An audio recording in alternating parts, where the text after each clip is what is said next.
और खबर योगी आदित्यनाथ के बयान से जुड़ी हुई।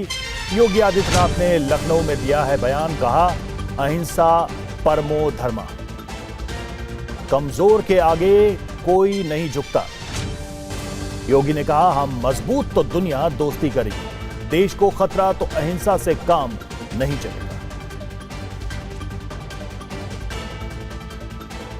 म्यूजियम के माध्यम से हम सबको एक नई सोच के साथ देखने, सुनने और जानने का एक अवसर या केंद्र हम सबको प्रदान कर रहा है। बहनों और भाइयों, बहुत सारी चीजें लोग बोलते हैं, लेकिन याद करना, जब सुरक्षा के मोर्चे पर हम मजबूत होंगे तो दुनिया भी आपसे मैत्री करेगी। आप अगर कमजोर हैं, याद रखना, कमजोर के सामने कोई नहीं झुकता, कोई नहीं झुकता है। हमारी ऋषि परंपरा ने भी हमें इसी बात की प्रेरणा दी है।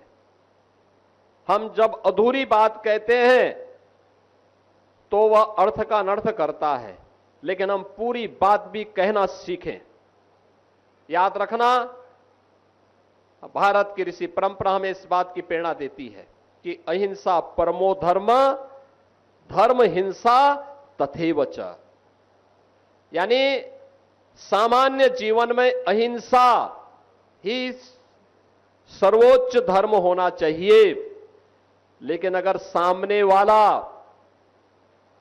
सामने वाला देश और समाज की सुरक्षा के लिए खतरा है तो उसके लिए अहिंसा नहीं चल सकती है, उसके लिए तो हिंसा ही हमें अंततः अपनानी पड़ेगी। और देश के दुश्मन के लिए यही हमारा धर्म भी है, और वही भारतीय सेना पूरी मजबूती के साथ करती है। और उसी मजबूती के साथ एक नई प्रेरणा के केंद्र के रूप में अब लखनऊ में एक तरफ राष्ट्र प्रेरणा स्थल, जिसका उद्घाटन आदरणीय प्रधानमंत्री जी और आदरणीय रक्षा मंत्री जी ने 25 दिसंबर को किया था, और यहां पर नौसेना म्यूजियम के रूप में भारतीय सेना के शौर्य और पराक्रम का एक अद्भुत केंद्र यहां पर हमें प्राप्त हुआ है।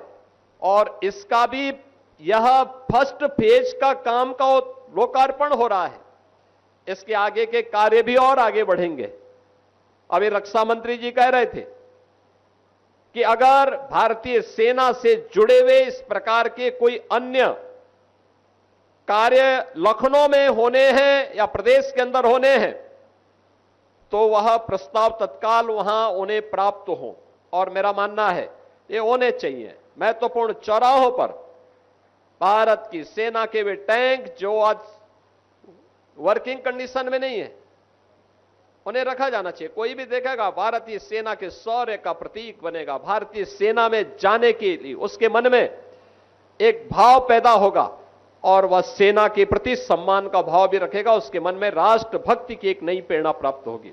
और याद रखना, राष्ट्रभक्ति से बढ़कर के कुछ भी नहीं हो सकता है। हमें इस बात को हमेशा अपने जीवन में ध्यान रखना होगा। मैं इस नौसेना वाटिका के लिए एक बार फिर से भारतीय नौसेना को हृदय से धन्यवाद देता हूं।